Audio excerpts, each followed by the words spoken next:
Good morning મિત્રો. આજે આપણે ફિઝિક્સની અંદર સેમેસ્ટર 5માં પેપર 502 અને એનો યુનિટ છે 3 પ્લાઝ્મા ફિઝિક્સ. તો પ્લાઝ્મા ફિઝિક્સની અંદર તમે થોડું ઘણું બેઝિક્સ એની વ્યાખ્યાઓ તમે સેમેસ્ટર 4માં દેખી હતી. તો આપણે પ્રથમ પ્રશ્ન આપણો એ છે કે પ્લાઝમાની ગેસ મિશ્રણ તરીકેની વર્તણૂક. તો સેમેસ્ટર 4ની અંદર તમે પ્લાઝમાની અલગ અલગ ડેફિનેશન જોઈ હતી, જેમ કે દ્રવ્યનું ચોથું સ્વરૂપ. તો પહેલી ડેફિનેશન આપણે જોઈ હતી ફોર્થ સ્ટેટ ઓફ મેટર, બરાબર, દ્રવ્યનું ચોથું સ્વરૂપ. સોરી, આ થોડું ઘણું પ્રોબ્લેમ થશે, બને ત્યાં સુધી આપણે એને સોલ્વ કરી દઈશું. બીજું આપણે એ પણ વ્યાખ્યા જોઈ હતી કે પ્લાઝમા એ આયનાઇઝ ગેસ હતો, એટલે કે આયનીકૃત વાયુ હતો. આયોનાઇઝ ગેસ આયનીકૃત વાયુ તરીકે પણ આપણે જોયું હતું, કેમ કે એની અંદર ધન આયન, ઋણ આયન અને ન્યુટ્રલ પરમાણુ પણ આવેલા હતા, એટલે આપણે એને આયોનાઇઝ ગેસ પણ કહેતા હતા. આનું ગેસ સ્વરૂપ પણ આપણે એને દર્શાવતા હતા. બીજી આવી ઘણી બધી આપણે એની ડેફિનેશન આપી હતી. તો તટસ્થ વાયુ તરીકે પણ આપણે દર્શાવ્યો હતો એને, તટસ્થ વાયુ તરીકે. આવી 4-5 વ્યાખ્યાઓ આપણે સેમેસ્ટર 4ની અંદર આપી હતી. હવે અહીંયા એ પ્લાઝમા વિશે આપણે થોડીક વધારે માહિતી દેખવાની છે. તો આપણો પ્રથમ પ્રશ્ન અહીંયા એવો છે કે પ્લાઝમાની ગેસ મિશ્રણ તરીકેની વર્તણૂક. તો અહીં ધારો કે આપણે એક ચેમ્બર લઈ લઈએ છીએ. આપણા પાસે એક ચેમ્બર છે,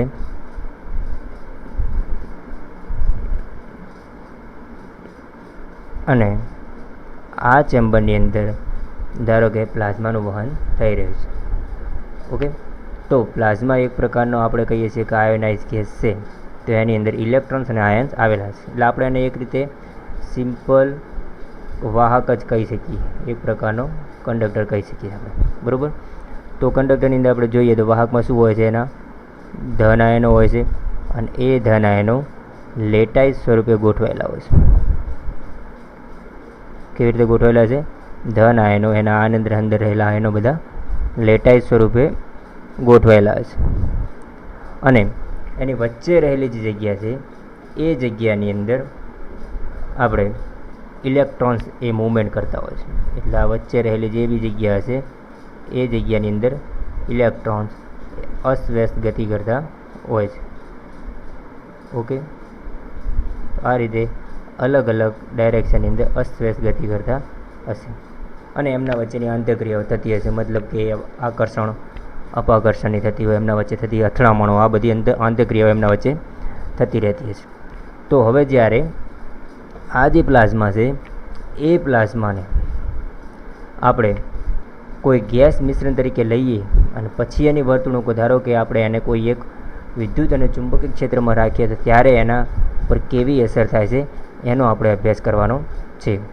તો પ્લાઝમામાં સ્વરૂપમાં જુદા જુદા વિદ્યુત ભારિત કણો પર વિદ્યુત ક્ષેત્ર અને ચુંબકીય ક્ષેત્રના કારણે લાગતા બળો જુદા જુદા હોય છે.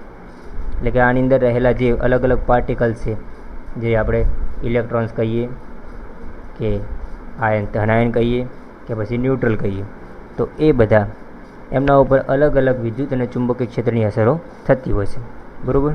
કેમ કે એ બધા એકબીજાથી અલગ છે. કઈ રીતે? કે ઇલેક્ટ્રોન્સ અને આયનના આપણે દળની વાત કરીએ તો દળ છે, કદ છે, એ બધાની સરખામણીમાં આપણે જોઈએ તો આપણે કહી શકીએ કે ઇલેક્ટ્રોન ખૂબ હલકો થતો હશે, કોના કમ્પેરિઝનમાં? કે આયનની કમ્પેરિઝનમાં. તો આ રીતે એમના અંદર થોડાક ફેરફાર છે, જેના કારણે એમની અંદર વિદ્યુત અને ચુંબકીય ક્ષેત્રની અસરો પણ એમના ઉપર જુદી જુદી થતી હોય છે, અને એમના ઉપર એ વિદ્યુત અને ચુંબકીય ક્ષેત્રના બળો પણ જુદા જુદા લાગતા હોય છે.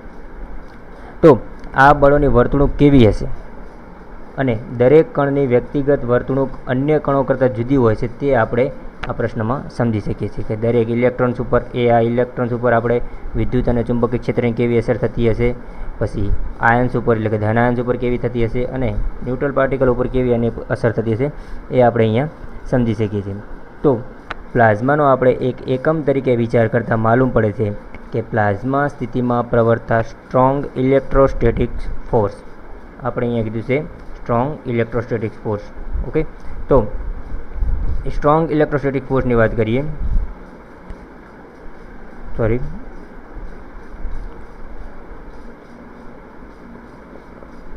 Strong electrostatic force.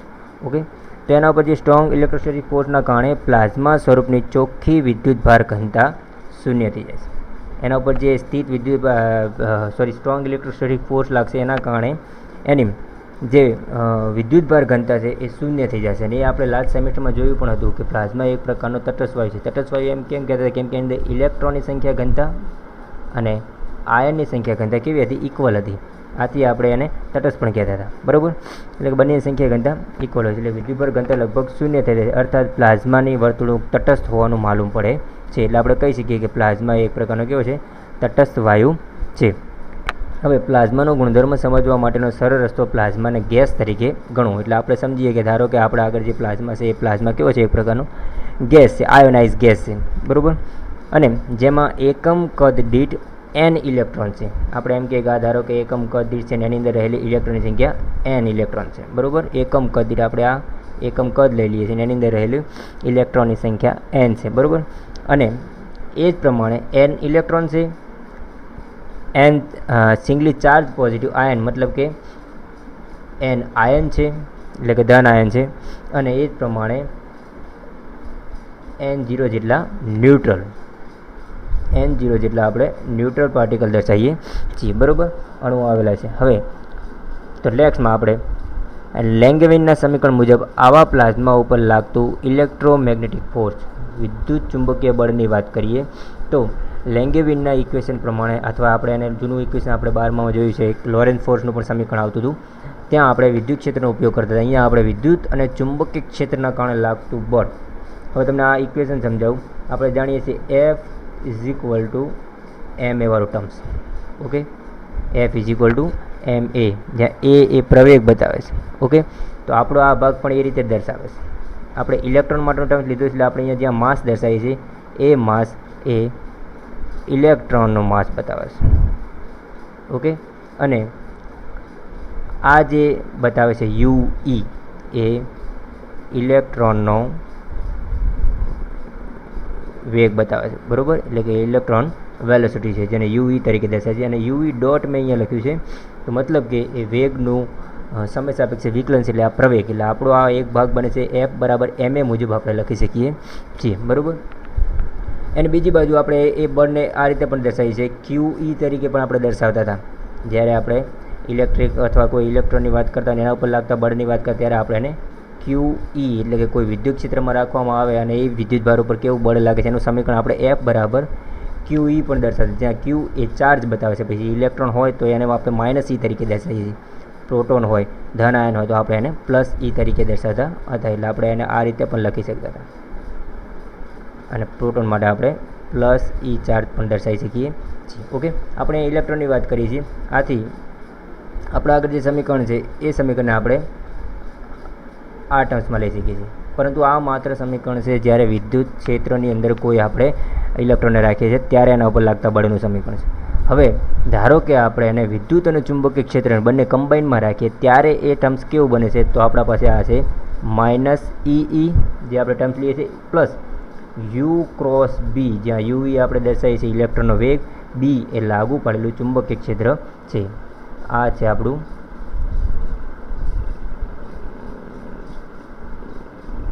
Magnetic field બતાવે છે. ઓકે, અને એની સાથે એક નવું ટર્મ જે લાસ્ટમાં આપણે બનાવ્યું છે એ બતાવે છે, જ્યાં આ બતાવે છે ન્યૂ એ અથડામણ આવૃત્તિ છે.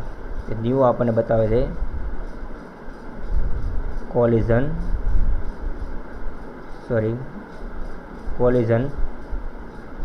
ફ્રીક્વન્સી. ઓકે, અથડામણ આવૃત્તિ બતાવી રહી છે કે આ ટર્મ્સ એ આપણું એ ઇલેક્ટ્રોન્સની ચુંબકીય ક્ષેત્ર અને વિદ્યુત ચુંબકીય ક્ષેત્રમાં રાખીએ ત્યારે એમના વચ્ચે જે અથડામણ થતી છે એ અથડામણ આવૃત્તિ માટેનું ટર્મ્સ છે. તો આપણે સમગ્ર જે લેંગેવિન ઇક્વેશન છે, હવે આ જે સમીકરણ આપણને લાસ્ટમાં મળે છે એ લેંગવિન ફોર્સ ઇક્વેશન આપણે આ રીતે દર્શાવી શકીએ છીએ. ત્યારબાદ આવા ચુંબકીય ક્ષેત્ર જો બાહ્ય રીતે લાગુ પડેલા હોઈ શકે અથવા તેમાં થતા આંતરપ્રવાહોને કારણે સેલ્ફ ઇન્ડ્યુસ હોઈ શકે છે. એટલે કે અહીંયા જે ચુંબકીય ક્ષેત્ર આપણે આપ્યું છે એ યા તો આપણે બહારથી લાગુ પડેલું છે, આ ચુંબકીય ક્ષેત્રની વાત કરી છે, અને અથવા તો આપણે એ સેલ્ફ ઇન્ડ્યુસ પોતાની જાતે જે ઉત્પન્ન થયા છે એ પ્રમાણે પણ આપણે કહી શકીએ છીએ. અને નાના કદમાં રહેલા બધા જ ઇલેક્ટ્રોન પર લાગતા લોરેન્સ બળોનું સરેરાશ લેવાથી સમીકરણ 1 મતલબ કે આપણા આગળ જે સમીકરણ છે એ સમીકરણના 1ના પ્રથમ 2 પદો મળી શકે છે. આપણે જે નાના ફોર્સ ઇલેક્ટ્રોમેગ્નેટિક ફોર્સ લઈએ તો એમાં આપણે આ પ્રથમ 2 ટર્મ્સની વાત કરીશું. થોડુંક અલગ તમને હાઇલાઇટ કરવું ખબર પડે. તો આ જે પ્રથમ 2 ટર્મ્સ મળશે એ આપણે એમ કહી શકીએ કે જે ઇલેક્ટ્રોમેગ્નેટિક ફોર્સ છે નાનું લોરેન્સ ફોર્સ લાગતું એના ઉપરથી આપણે દર્શાવી શકીએ. મેં શરૂઆતમાં તમને કીધું કે લોરેન્સ ફોર્સના સમીકરણ પ્રમાણે આપણે આ રીતે લખી શકતા હતા. તો હવે સમીકરણ 1નું અંતિમ પદ 9 છે, મતલબ કે જે આ લાસ્ટ ટર્મ્સ આપણે જોઈએ છીએ અહીંયા આપણે એક નવું પદ ઉમેર્યું છે, અથડામણ આવૃત્તિવાળો ભાગ બતાવે છે. તો એ સમીકરણ 1નું અંતિમ પદ 9 દર્શાવેલું છે અને આ પદ પરથી ઇલેક્ટ્રોન અને ભારે કણોની અથડામણની ઇલેક્ટ્રોનના વેગ u પર c અસર થાય છે તે જાણી શકાય છે. એટલે કે ઇલેક્ટ્રોનની કોઈ આયન સાથે આપણે લાસ્ટમાં જોયું કે અહીંયા ઇલેક્ટ્રોન્સ અને આયન બંને આવેલા હોય છે અને ઇલેક્ટ્રોન્સ અને આયન વચ્ચે આંતરક્રિયાઓ થતી હોય છે, એમના વચ્ચે અથડામણ પણ થશે. તો એ અથડામણની આવૃત્તિ અથવા અથડામણ માટેની જે નવું ટર્મ્સ આપણને ઉમેર્યું છે એ લાસ્ટવાળી કિંમત જે આ બતાવી છે એમ ન્યૂ UE તરીકે દર્શાવેલી છે. હવે ધારો કે આપણને એવું કીધું છે કે જો E અને B શૂન્ય હોય તો, એટલે કે જે વિદ્યુત ક્ષેત્ર છે અને ચુંબકીય ક્ષેત્ર છે, જો એ બંનેની કિંમત આપણે શૂન્ય રાખીએ માટે આપણે કહી શકીએ છીએ, ધારો કે આપણે E = 0 અને B = 0 લઈ લઈએ આપણા આ સમીકરણની અંદર. ઓકે, તો આ સમીકરણમાં E અને B ની કિંમત 0 દર્શાવી દઈએ તો સમીકરણ ઉપરથી આપણે લખી શકીએ છીએ એમ UE dot is equal two, આ ટર્મ્સમાં E 0 થઈ જશે, B 0 થી આખું ટર્મ્સ આપણું 0 બની જશે, વચ્ચે લાસ્ટ ટર્મ આપણું માઇનસ એમ ન્યૂ જે અથડામણ આવૃત્તિ છે UE. આ રીતે આપણે એને લખી શકીએ. ઓકે, આ UE ડોટ છે યાદ રાખજો, એનું વેગનું વિકલન છે. ઓકે, હવે તો આ બંને બાજુથી આપણે એમ રિમૂવ કરી દઈએ માટે આપણું ટર્મ્સ વચ્ચે UE dot is equal two minus new UE. Okay, આ રીતે આપણે એને દર્શાવી શકીએ છીએ. હવે તો આપણી કિંમત આ રીતે મળશે અને આનું થોડુંક આપણે વ્યાપક સ્વરૂપ દર્શાવી દઈએ તો એ વ્યાપક સ્વરૂપ આપણું એને લખી શકીએ છીએ UE of T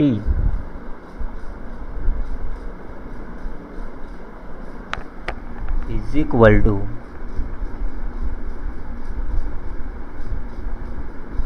UE of 0 e raised to minus VT. એક મિનિટ આપણે આ ટર્મ્સ અહીંયા લખી દઈએ, UE of 0 e raised to minus VT. VT મતલબ અહીંયા ન્યૂ આપણે અથડામણ આવૃત્તિ કહેશું, બરાબર. અને આપણે આ સમીકરણ આ રીતે વ્યાપક સ્વરૂપમાં દર્શાવી શકીએ છીએ, જે દર્શાવે છે કે જો બાહ્ય બળ હાજર ન હોય, મતલબ કે વિદ્યુત અને ચુંબકીય ક્ષેત્ર આપણે લાગુ ન પડ્યા હોય તો ઇલેક્ટ્રોનનો સરેરાશ વેગ, જે બી વેગ હશે, આપણે UE ઓફ T દર્શાવીએ છીએ, ઇલેક્ટ્રોનનો વેગ બતાવેલો છે, એ વેગ એ સંઘાત આવૃત્તિ એટલે કે અથડામણ આવૃત્તિ જે ન્યૂ દર્શાવીએ છીએ જેટલા દરથી ઘટીને શૂન્ય બને છે. જો એટલે કોઈ પણ પ્રકારનું આપણે બાહ્ય લાગુ પાડેલું ચુંબકીય ક્ષેત્ર કે વિદ્યુત ક્ષેત્ર શૂન્ય હોય, મતલબ કે કોઈ બળ લાગુ પાડેલું નથી, તો એ ઇલેક્ટ્રોનનો જે સરેરાશ વેગ છે એ અથડામણ આવૃત્તિ સાથે ઘટીને શૂન્ય થાય છે, બરાબર. એ પ્રમાણે આપણે એને દર્શાવી શકીએ છીએ. અને આવું જ સેમ ટુ સેમ સમીકરણ આપણે દર્શાવી શકીએ છીએ આયનો માટે, અને એ જ સમીકરણ આપણે આયન માટે દર્શાવીએ તો આપણે કહી શકીએ છીએ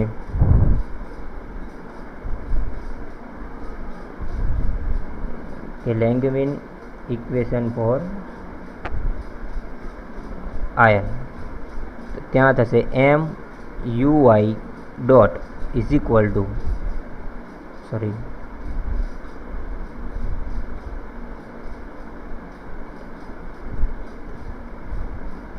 એમ UY dot is equal to અહીંયા આપણે ઇલેક્ટ્રોન એ આયન માટે દર્શાવીશું એટલે આપણે એને પ્લસ લઈશું ઈ